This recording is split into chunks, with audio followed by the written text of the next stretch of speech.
All right, what's up, everybody? Welcome to BaDumBizz. Anthony Frieda here. I got an awesome guest today. His name is Martin Fuks. I met Martin, Martin, 2012. Was that when we met? Yeah, around 2012. Yeah, like a long time ago. Yeah. Long time ago, right? Yep.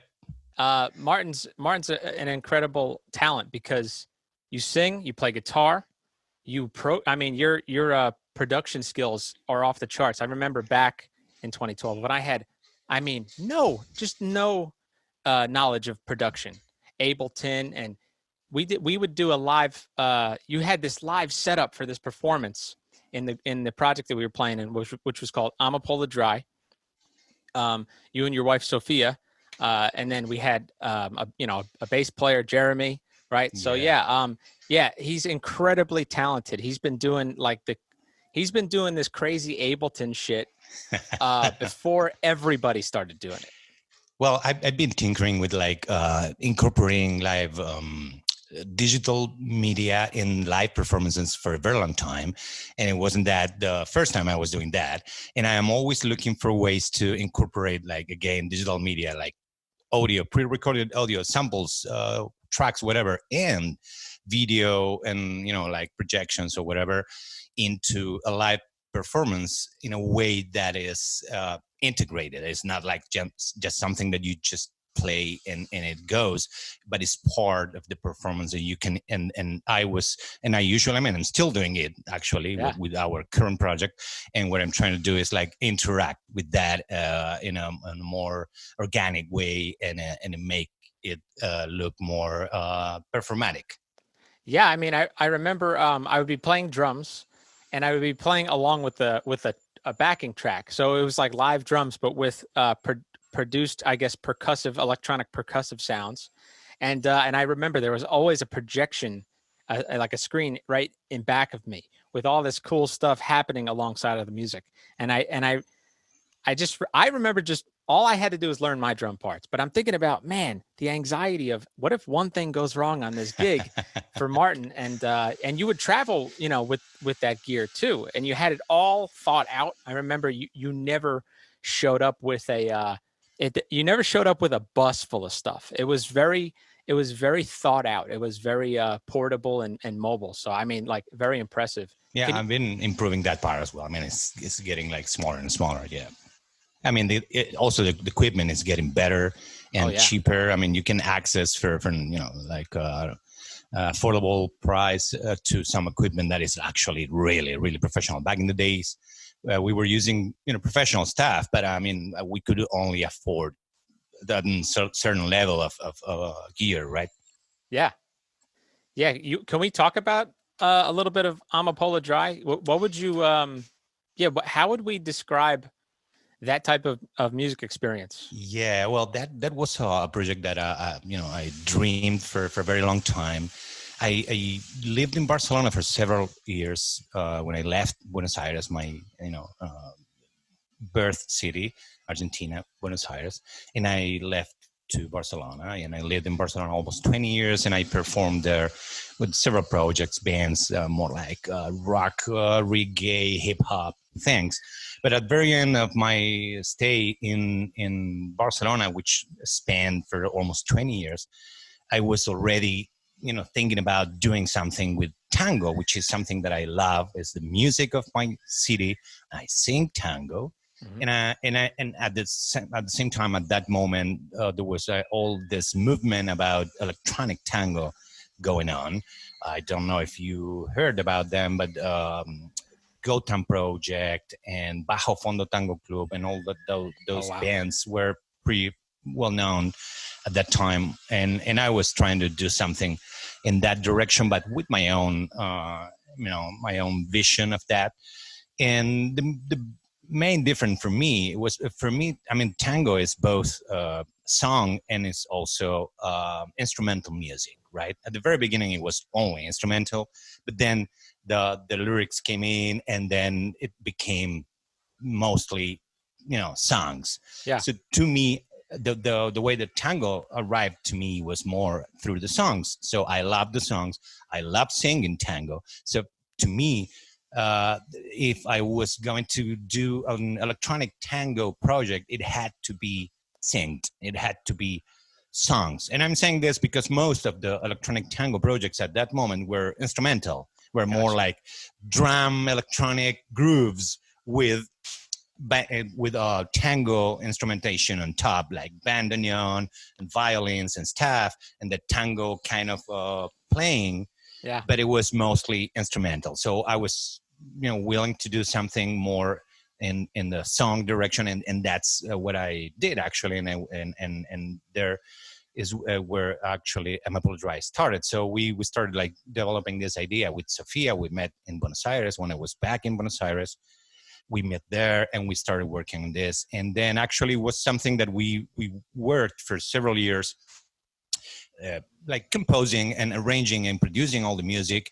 And then we traveled here to New York City back in 2011 with that project pretty much finished. It wasn't like completely finished because we were still working on some stuff, but we built this live set, which was the two of us, all this live electronics with live electronics, meaning that I was playing the same thing that I was doing while you were playing with us, but just the two of us. So I was like triggering the electronics, the live videos, live visuals, playing guitar, and Sophia was singing. And so we started like performing here. As soon as we came to New York, we like right away jumped in and we started performing just the two of us. And then after that, we, the idea was like having a band. We really wanted to be able to play this music with the full set. And we finally did that, and it was amazing because we finally, I mean, the at the tip of the evolution, let's say, of Amapola Dry, we were performing. We were like 5 musicians. You were playing drums, as you said. Jeremy was playing not only bass, but most of all at that point he was playing Chapman stick. Is that stick, exactly, Chapman stick. And then we had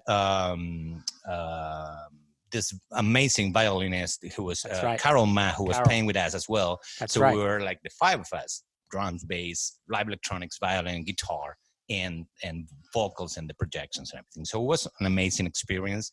We did a lot of things. But then at some point we like started shifting in different directions. Life started shifting in different directions. We had a kid, like 3 years ago. We've been like pretty much in a standby for a couple of years, and now we are restarting. I do have for you a little video here that involves you. Oh, I'd love to see it. You look, we both look a little different, but you look a little like cleaner in your face surroundings. That's before life beat me up. That's right. Exactly. So now you look, hey, you're like a grown-up man. Yeah, I'm a man now, Yeah, I mean, back in the day, the thing that changed the most, I think, is that back in the day, I couldn't speak English at all. I could barely speak English, so I don't know how you could actually understand what I was trying to explain to you in terms of what we should play this. You're talking about this music. You're talking about when we were when we were playing together. Well, let me just explain this too, because this is to me it's a cool story. I look, say what you want about Craigslist, but sometimes you strike gold, right? And I replied to an ad. I think your ad. You were looking for a drummer, but the key words was specifically electronic inspired music. And then when I saw tango, I'm thinking, okay, well, this is definitely in the realm of this is going to have a challenging type of and a specific type of rhythm quality to it, rhythmic quality to it. So that's what caught my eye. So I responded, and then we met in the city at one of the rehearsal spaces, and I auditioned. But I remember, and I got to pay you a compliment, your music challenged the shit out of me in a good way, because you sent me the songs, and it's mostly what was it? It was electronic drums with some live drums. Was it programmed, or did somebody record it? I mean, most of it was already recorded in a studio. Yeah. Okay.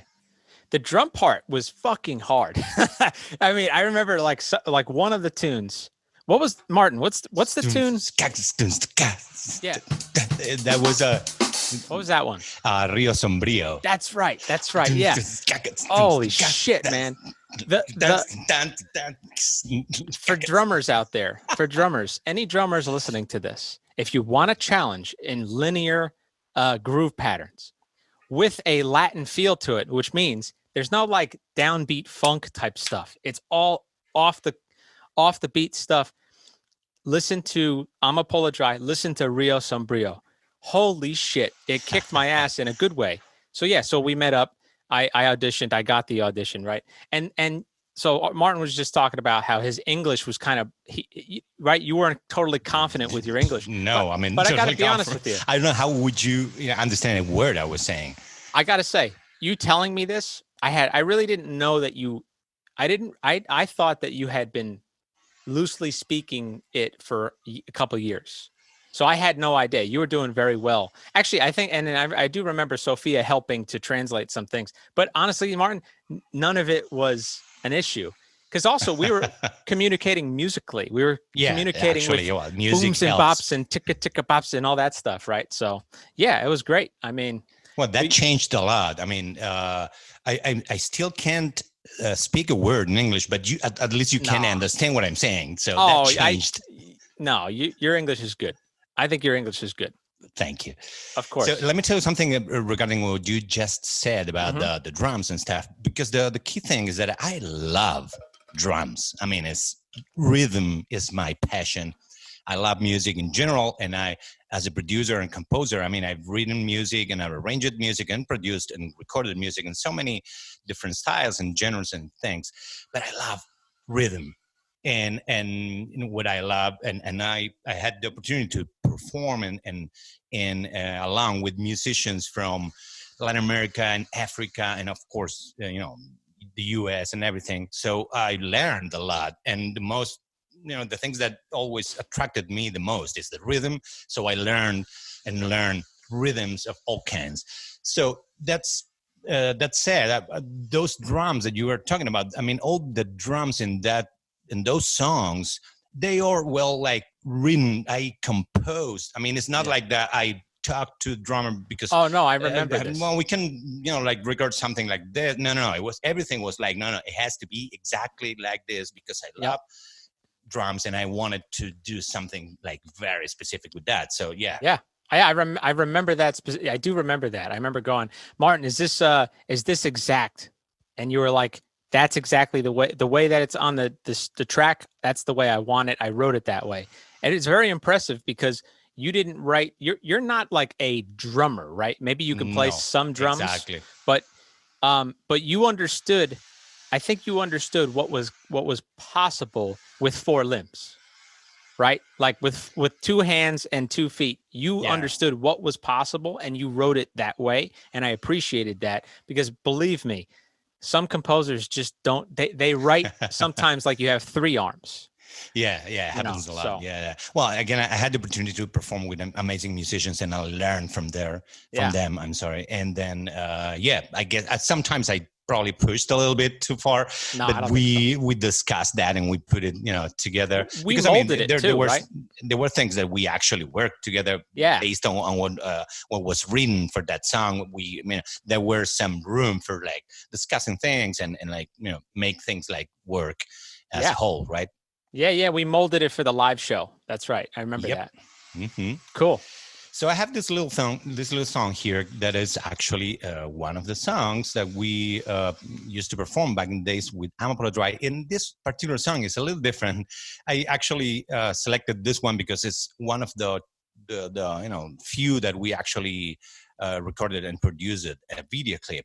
And this is one, and it's one song where you are actually playing the drums. Cool. So let me double check this. There you go. So let me share this with you. Brought to you by Zoom. Here we go. All right.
Nice. Yeah. Brings I don't know if back you remember memories. that. Yeah. Absolutely, I remember that. Actually, I do remember that day. I remember it It's was hot. nice. It was really hot summer day. I remember Was that. really hot, man. And we still have that mic. Oh, you really? Oh, cool. It is the one that Sophia's using Oh, in the perfect. video clip. Just saying. Awesome. Yeah, yeah. Um, I mean, this it's particular song is a little weird because there's no tango on it, so it's a little different song, different thing. I mean, it's a song that actually wrote before all this, but we liked it so much, and we decided to record a video clip of this one because it was like more probably straightforward rock pop kind of thing, and so we said, you know yeah, what, let's do a video clip of this one, but it wasn't the yeah. more like tango representative kind of thing that But we you were know what doing. though? It's cool. It's really cool because you guys you were successful in making something in an odd meter. Like it's in 7. The song's in 7, Yeah, right? it You is. made it Yeah, funky. Like you made it yeah. really funky. So I mean, I always appreciate that for sure. Yeah, it's great. I mean, we can play that pattern now. You want me to play that pattern? All Uh, right. Sure. All right.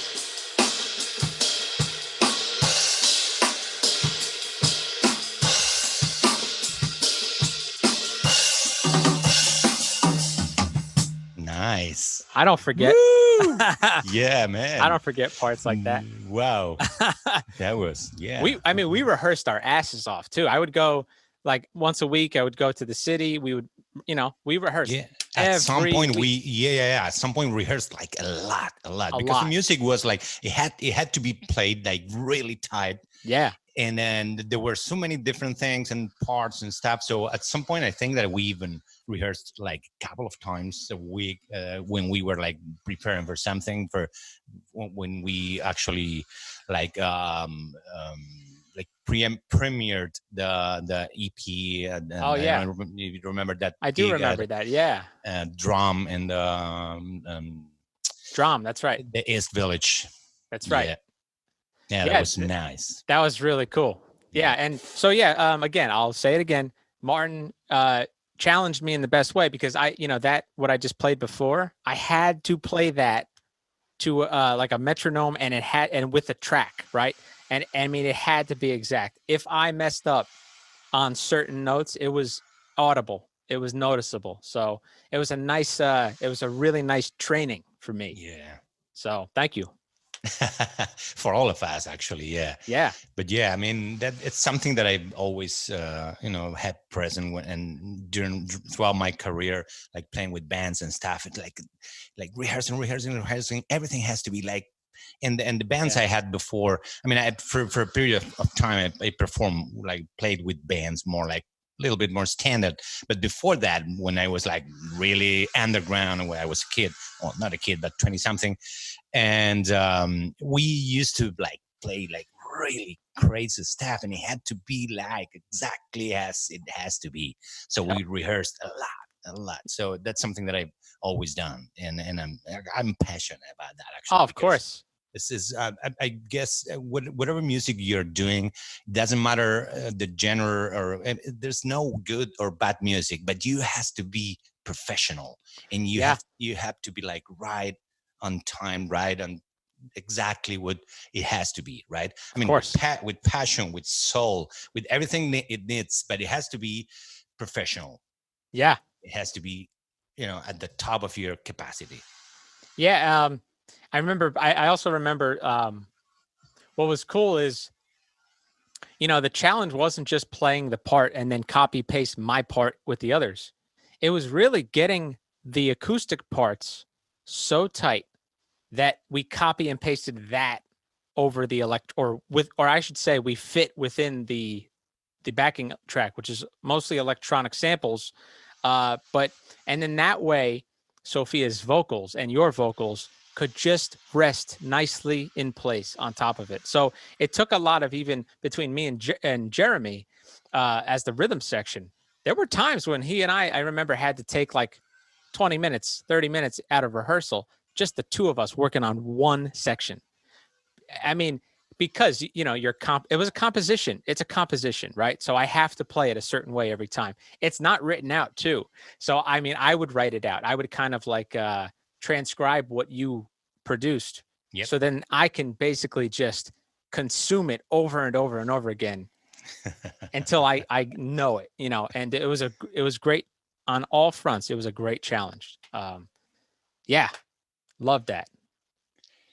What else you got? Me to play? I mean, I have another video clip, which is, I think that you know, a high quality video clip, because it's something that we invested ourselves a lot on this one. We at that point we got a grant for like generating some material, so we went back to Buenos Aires and we recorded something that was back in 2015, I think.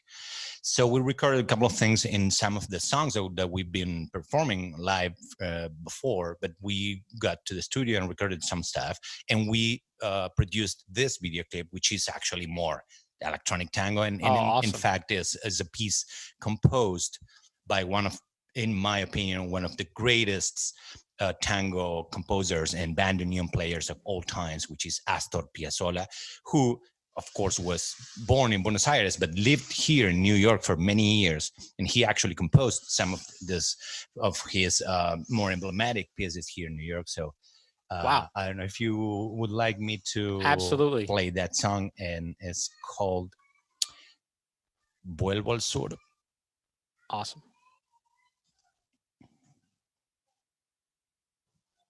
I remember this.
awesome. Yeah. Good. Sophia's voice is fantastic. She's really great. And then this is definitely tango. I mean, there are so many different kinds of tango. I mean, if you talk like the people that loves tango, there are so many different, subgenres, let's say. But this, for me, this is great. And it, of course, it has in terms of Amapola dry music, this is the one that has all the ingredients of what we were trying to do, right? Absolutely. Yeah, you can hear it. It pays homage to it. There's a lot of respect, right? There's a lot of honor, how you honor that style of music while modernizing it. It's perfect. Yeah, definitely. I mean, the traditional people from tango, they probably do not love this kind of stuff, but that Okay. always happens. And actually, I think Yeah. that's good. Yeah. Because someone has to, keep the traditions in place. So Yeah. for next generations Yes. to learn about that, right? So Of course. we need new stuff, but we also need people to keep, the old things and the traditions. Of course. Yeah. Cool. Let's do you want to talk about what you're working on currently? Sure. Yes. Awesome. Actually, right now we are, producing a series. We just started a series of live performances, of course, streaming online, which is what everybody is doing since we are not able to perform live in front of people. That's right. So we just kicked off this new show that we've been working on, and it's basically this is Sophia's project at this point. Of course, we are both involved, and I am fully invested in co-writing some things and producing and arranging and stuff. But this is actually Sophia Juan project, right? Awesome. It's not, the name is not Sophia Juan project. It's Sophia Juan. That's Gotcha. the name of the artist. Gotcha. And so we actually been working on the songs for a pretty long time because we put together a set of 3 songs that we actually produced back in 2016. And let me see. I guess that was 2016. And then we recorded these three songs. We produced an EP with 3 songs, and we put together a band, and we performed once. But then Sophia got pregnant. Yeah. And then so that was it. We stopped there, but the music was already done. I mean, and written and produced and stuff. So we actually resumed working on that music like a year ago or so, slowly getting up to speed again. So we rebuilt. Actually, the concept of the at that time was a little bit more like a pop rock kind of thing, more like a pop rock band. But then after all this time, we rechewed that music and redigested it, and we actually recreated it in a different manner. And now it's getting a new perspective, and it's more like some sort of Latin pop, electro-Latin pop kind of thing. Gotcha. And so some of the songs that we are currently performing are some of the songs that we produced back in the days, rearranged, rethought in this new direction, and some new material that we've been writing and producing lately. And again, we're still digging into what exactly this should be, but is again, there's an electronic ingredient to it. There's a Latin ingredient to it, but we want it to be pop in the way that we try not to make it for example, too experimental. It has to be songs that you can sing and stuff, because it's actually what Sophia is writing. She's writing songs simple but deep, but and songs with a soul, with something to say, right? Gotcha. So we are working on that, and we have several songs that we've kind of pre-produced for this new era, and that right now we are performing just the 2 of us, because all of this. And Yeah. actually, we're lucky because we are two, and we can do this together here at home. So I have my little broadcasting production studio in my office, and we have like 4 different cameras, and I have like a digital mixer. So everything is like, Wow. again, with technology. So we broadcast this live with several cameras, and everything is automated,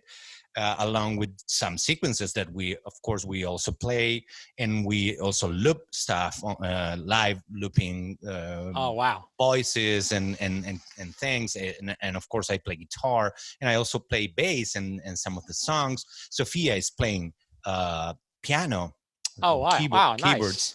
So she's playing keyboards, and so I mean we've come along pretty nicely with this set, and we've been like adding more and more stuff. But at this point, I think we have a pretty nice show, and what we are doing right now is like adding more music. So we performed this like 5 songs set a couple of weeks ago, and we are planning our next show next week. And the idea is like try to keep it up on a certain regularity, and if possible every 2-3 weeks. I mean, we are both parents, and these days the kid is 24 hours at home, so it gets crazy, and we are both working from home. So I mean, we're trying to fit everything together, but we are we're making it work. And then again, the idea is like from one show to the other, we're trying to add 1-2 more songs. But Gotcha. anyway, trying to keep it short. We don't want to like play for an hour. Oh, yeah. Because I people understand. do not stay in front of their computer for an hour. I mean, it's not the same if you are in a bar and drinking a beer and whatever. But we're trying to keep it like 20-30 minutes shows. So we will keep adding songs and probably taking out some others and like start like rotating them and stuff. So if you want, I can play for you some material that we've been like pre-producing. It's not fully produced, but it sounds pretty good. Real fast, I do want to plug this, how listeners can go and watch this performance. Where could they go? What's the link? Yeah, I mean, I can provide you with a link that you can add then, but it's basically we are currently broadcasting through our Facebook page, which is Bushwick Sessions. We are currently located in Bushwick, Brooklyn. So it's Bushwick Sessions. That's the name of the page and Facebook. But we are actually about to switch to Instagram, which is it's a little more flexible and higher quality platform for live streamings. Yes. So the next streaming will be probably through Instagram, but it will be mirrored in our Facebook page anyway. So if you look for Bushwick Sessions, you will find there information about where and when the next stream will be available. Perfect. All right, Bushwick Sessions. All righty. So you want me to play one song that belongs to this new project? Sure, yeah, please. All right, so I'm gonna share only my sound. And this one thing that I've been thinking while I was playing the songs is that all this is mostly in Spanish, right? So yes, all your listeners, if some of them speak Spanish, they're going to get more. But I mean, it's some of the songs incorporate some English, and the new songs that we are actually writing, they're pivoting towards like incorporating both Spanish and English. But Sophia mostly writes in Spanish, and it's the way that she can project herself better. So, it's beautiful either way. I hope you like it. I do. This one is called Si yo no estoy con vos, if I am not with you. Okay, cool.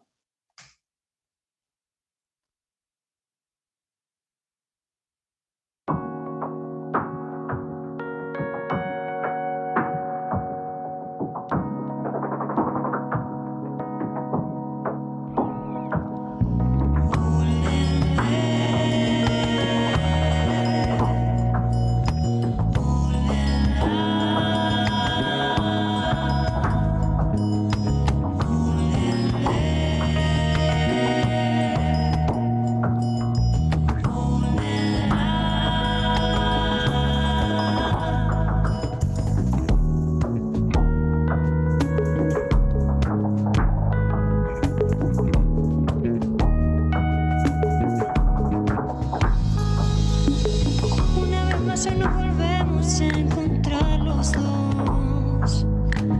Yo me pregunto quién sos vos y quién soy yo sin este amor. Temo la respuesta de este sin razón. Giro y dando vueltas te pregunto quién sos vos si yo no estoy con vos. Solo sé que nuestro amor es mucho más que dos. Solo sé que nuestro amor es mucho más que dos.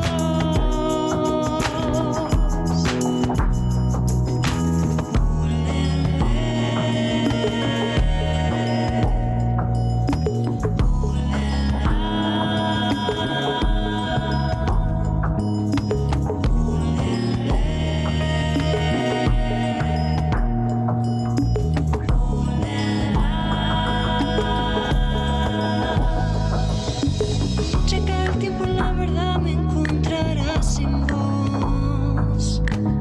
Hoy cambio el rumbo y sin razón pierdo tu amor por la traición. Temo la respuesta de mi corazón. Giro y dando vueltas me pregunto, ¿será el final entre tú y yo? Solo sé que nuestro amor es mucho más que dos. Solo sé que nuestro amor es mucho más que dos. Solo sé que nuestro amor es mucho más que dos. Solo sé que nuestro amor es mucho más que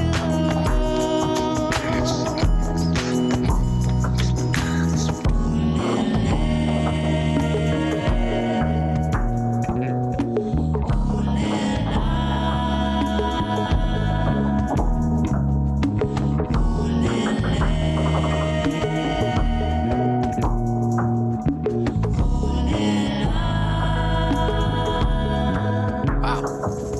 Really cool, man. That sounds great.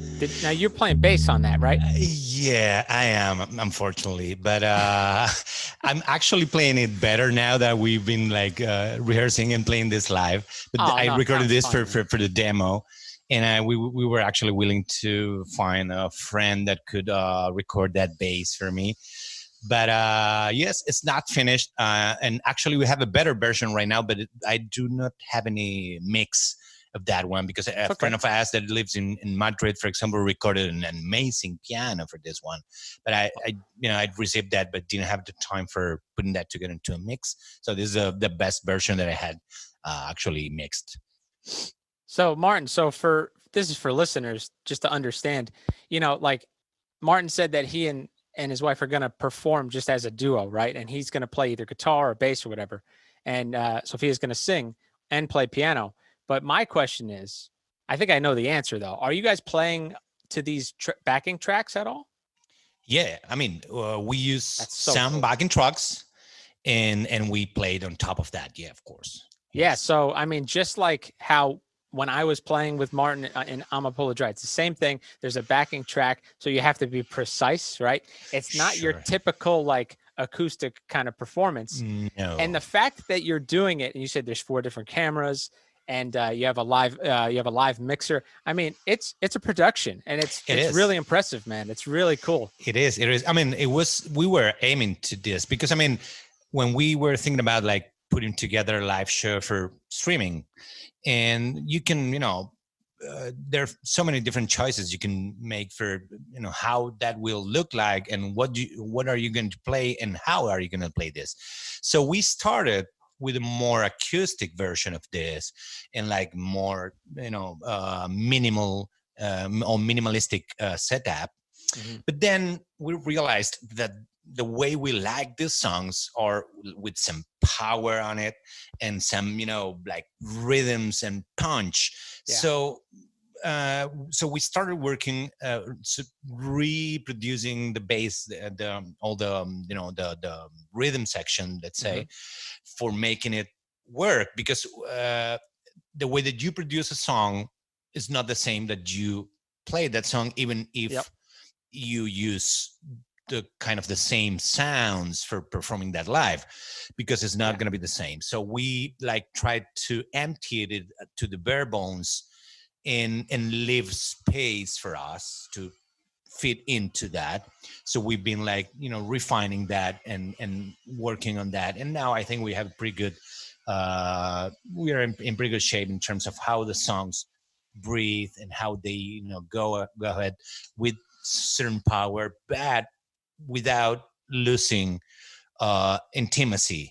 Because it's you and the camera, is just the two of us in like a small room with a lot of, electronics. I mean, like gear and machines and stuff, plus the instruments and everything. And then the decision of like using, for example, 4 cameras is, in the same direction, because if you are performing something that's intimate, but probably you will need something more intimate and not a lot of pyrotechnics in terms of the visual part. Oh yeah. Since we are trying to make it a little more powerful than like a rather like a regular acoustic live performance, let's say, we are trying to, be a little different, but not only because we want to be different, because we want the songs to sound and look this way. So that's why it's a little bit more, like bigger. It's a show, right? Bigger show, exactly. It's a show like bigger and louder and stuff, but not that big and not that loud, right? Can you answer this question? Tell me if this is a trait of yours. I mean, I've known you for maybe 8 years, but coming up on 8 years, I know, you have these ideas in your mind, and that's the way you take a small idea, like a song, like an acoustic song, but does your imagination just, what if we had these sounds? Oh, you know what? I would love this synth pattern or whatever it might be. And then now you're talking about how now you have 4 camera angles and a whole production like this, right? Is that how your brain works? Because it's pretty cool, man. There are several things like the confluent, how do you say that in English? That convert into this, and it's converge. That's a word. Okay. Sorry. So one is that I am a producer, and I've been working as a producer for a very long time, several years, with some, spans in between that I didn't, but most of it I did. So I think as a producer. So if you come to me with a musical idea, first of all, I try to understand what's that idea. What were you trying to convey musically, even if you didn't know that you were trying to do that? Because you can sit and write a song, and the song is nice, but I will try to understand what song and where that song comes from, right? It's like, it's folk, pop, whatever. It's music from Brazil mixed with whatever. So I try to understand what's the origin in terms of musicality.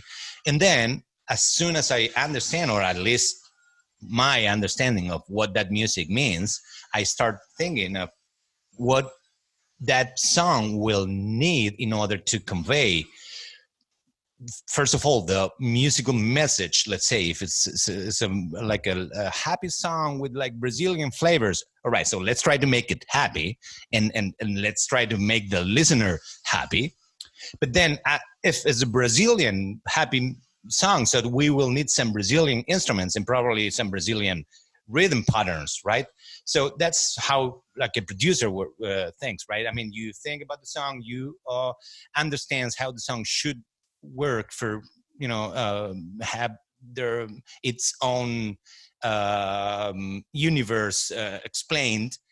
And then you start thinking about how we can add this or that instrument, or how that, and then the next step is probably now we understood and we added this instrumentation and it works and it looks good and it's so what else we can add to this and probably something else that is not that straightforward and something that you know what I come in with this idea and that kind of things.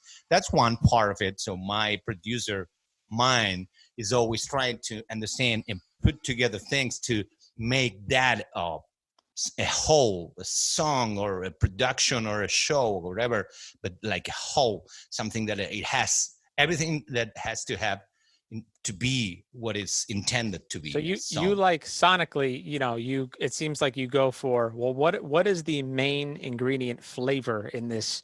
Like if a chef, right? What is the main flavor? What are the main ingredients? And I'm going to highlight those flavors and especially how they work together. That's essentially what you're talking about. Right? Exactly. Cool. Exactly that. And then there's the other side that I am passionate about technology, but not only technology in general, but coding. I've been coding for a pretty long time, and right now I dedicate most of my time to coding. I'm a web designer and developer as well. Wow! But I've been coding for I learned. I studied computer science back in the days. I didn't finish, but I was studying computer science. Okay. So I am passionate about and electronics and coding.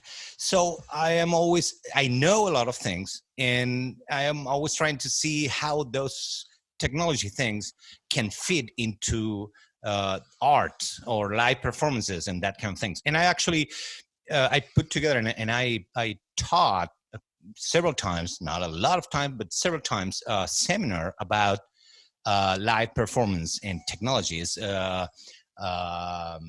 Seminar of the name was in Spanish because I was teaching that in South America's Seminario de Interfaz, like musical interactive interfaces. Oh wow! Okay, yeah, that would be the name. You just totally reminded me.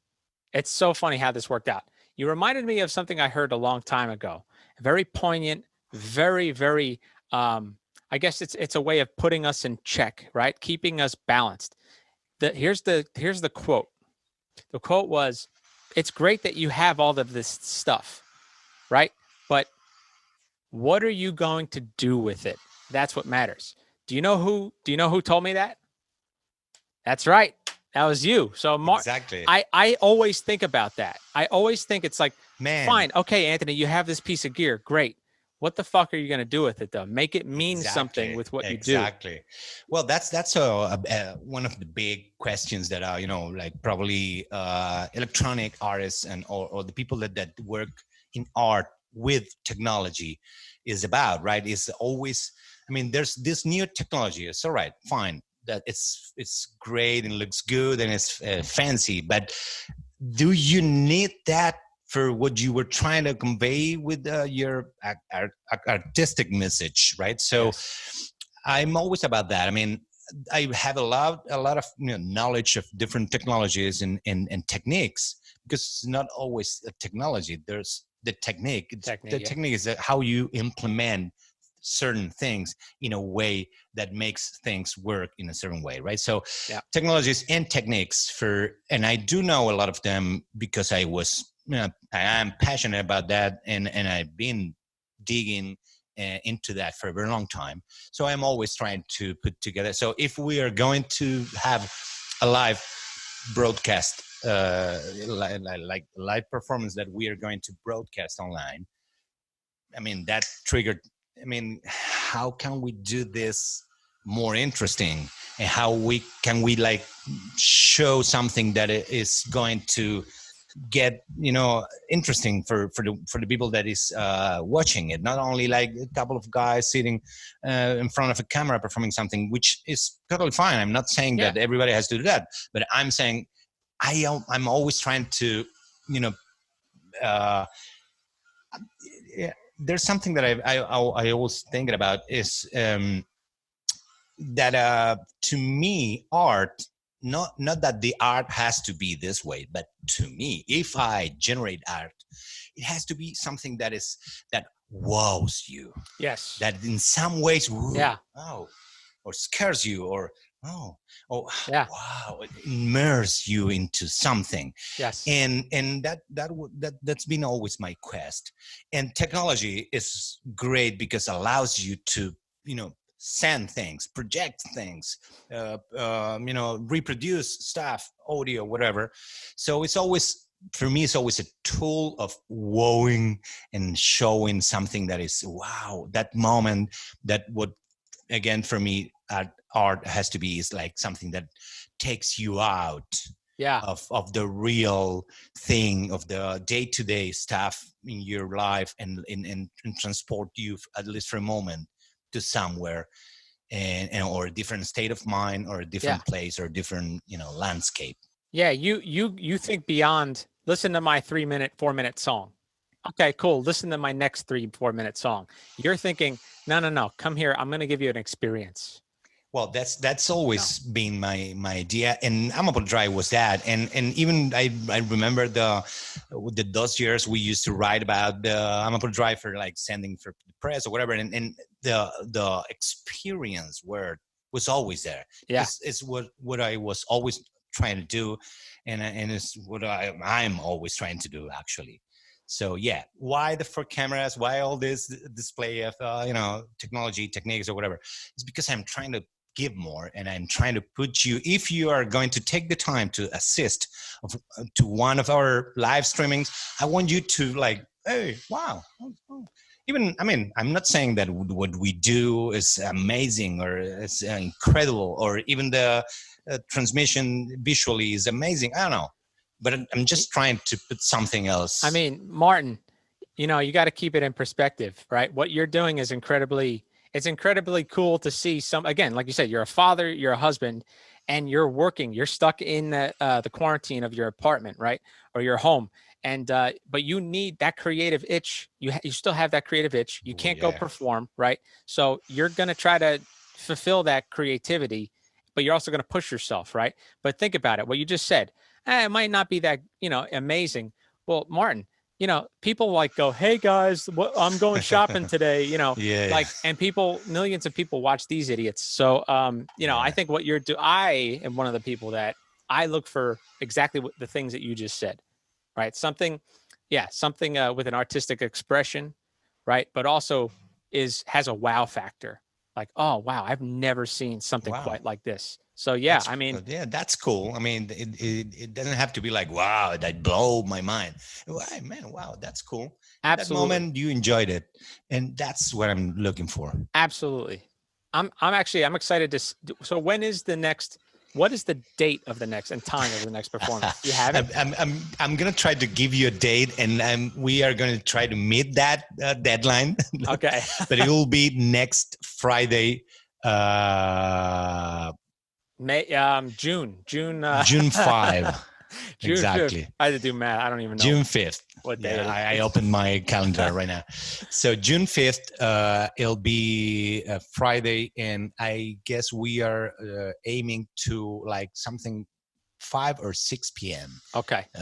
Eastern time, which is something that people here in the East Coast can see, and people down there in Argentina, which is 1 hour time zone difference only, can also assist, because we have a lot of family and friends there. Yeah. And then I have a lot of friends in Spain, but that's 6 hours difference. So we're planning actually to do one of these shows specifically for them and perform, like, in our morning or around noon or something like that. Again, that's cool. But the next one, I hope it will be next Friday, June 5th at let's say 6 p.m. And Bushwick Sessions. Correct. Awesome. I'm gonna tune in.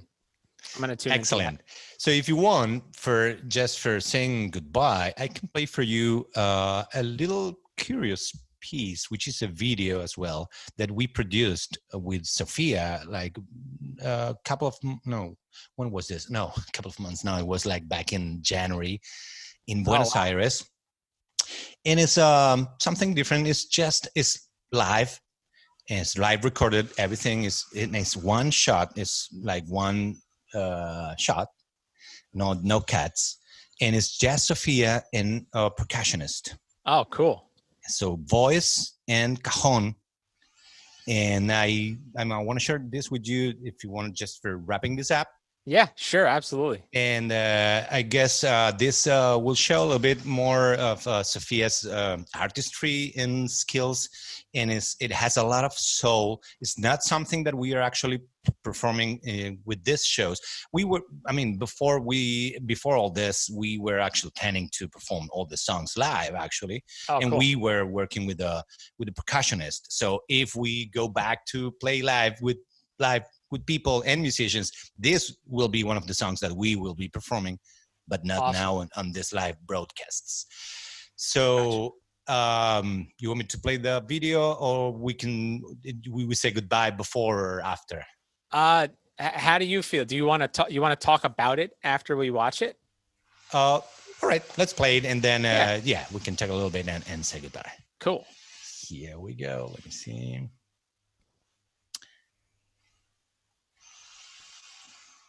All right, here we go.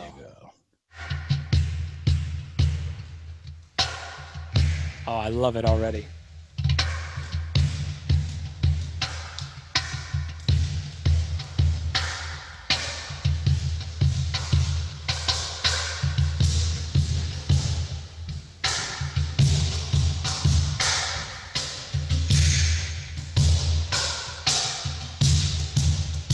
Sin voz, me he quedado sin voz. De tanto esperarte me he quedado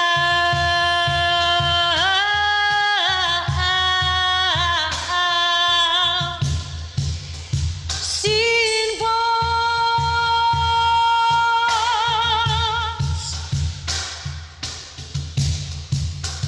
Ya han pasado algunos años, ya no soy tu niña. Ya han pasado algunos años y me ha pegado la vida. Tanto caminar, tanto deseo escondido, tanto mirar y esperar lo que no ha venido. Adiós al dolor, adiós a mi vida. Dejo mi canción y su melodía. Adiós al dolor, adiós a mi vida.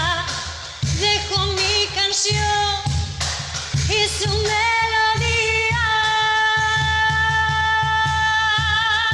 Sin voz me he quedado sin voz. De tanto esperarte me he quedado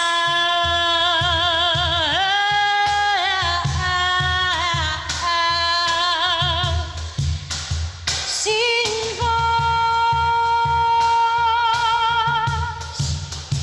sin voz.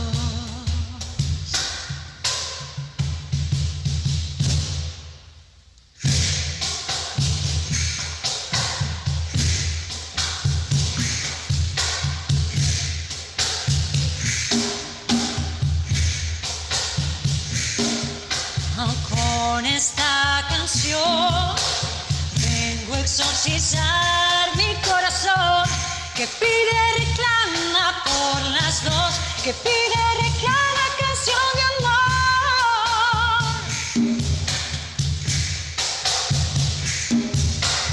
Con esta canción vengo a exorcizar mi corazón, que pide y reclama por las dos, que pide y reclama canción de amor.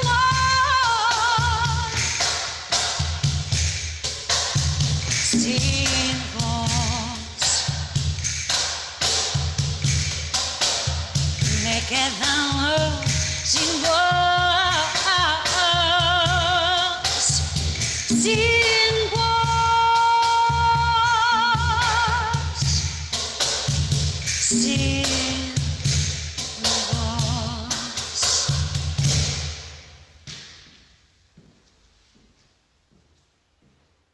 Wow. Oh my God. I gotta say, for listeners, I mean, what Sophia did in that performance is incredibly difficult to do, which It is is.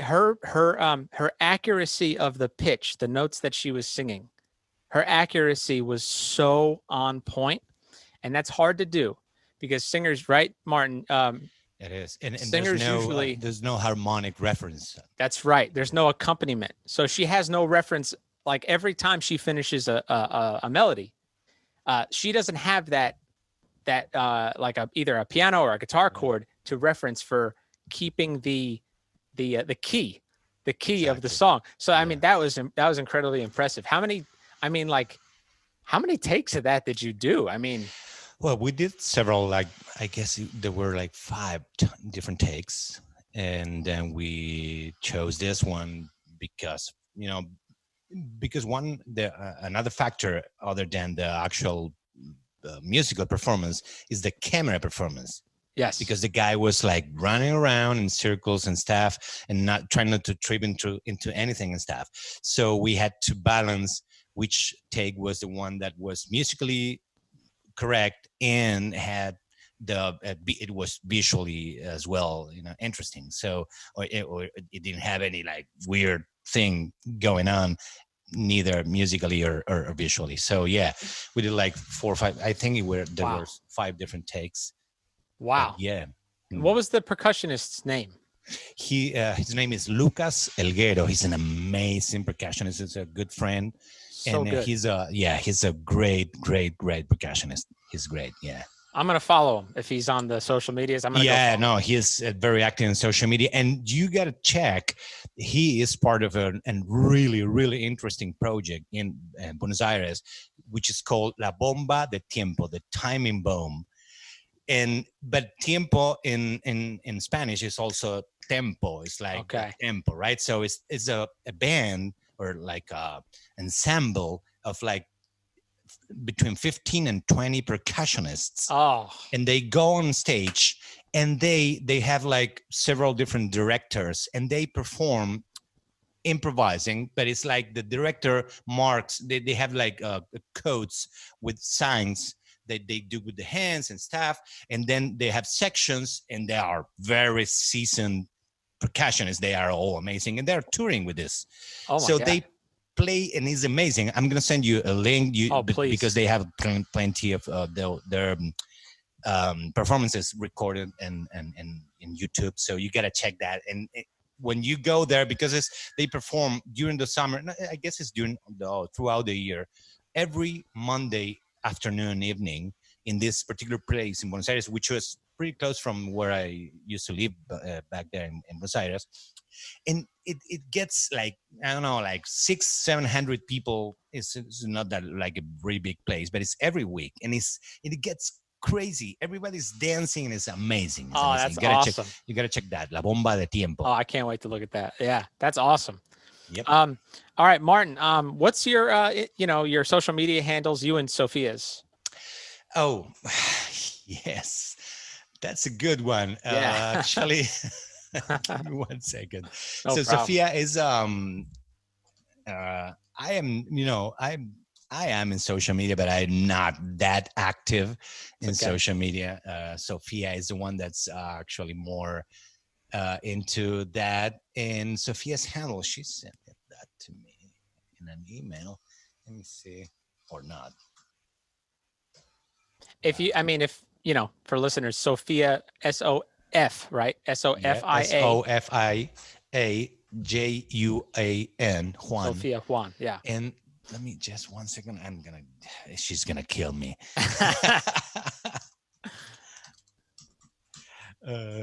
Wow. It's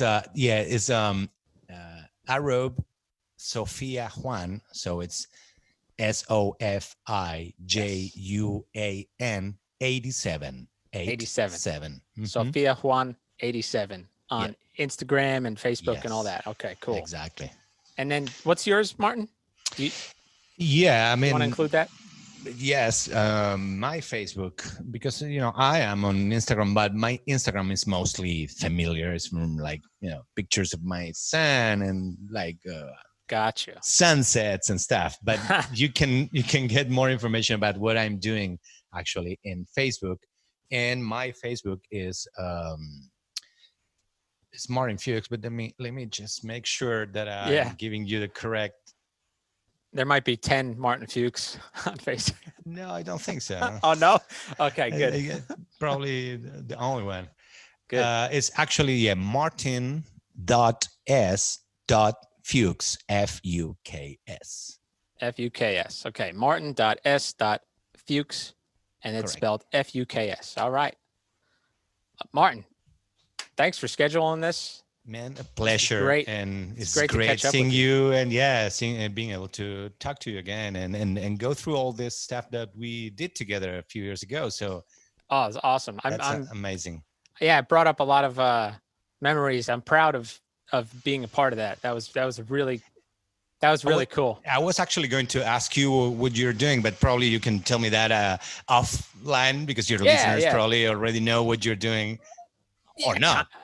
You know what? How about this, listeners? I'm doing this podcast or this show. That's really what I'm sinking my teeth into mostly. Nice. But I'm also, I have a lot of friends, and thankfully the quarantine has helped this, where people are home, they have nothing to do. So they're reaching out to me. They're going, "Hey man, can you like record some drums on this?" So that's been really cool. You know, I have an open invitation to anybody who wants, anybody who needs some recorded drums. I'll take a crack at it, and that's it. So, including you, Martin, if you ever need. Sure. Man, I take your word, man. Yeah. I'll send stuff your way. Perfect. Martin, thanks so much again. Say hi to Sophia for me. And thanks, listeners. This is BaDumBizz, Anthony Frida. Check out Martin Fuks on Facebook. Take care. Thank you so much, and see you soon, man.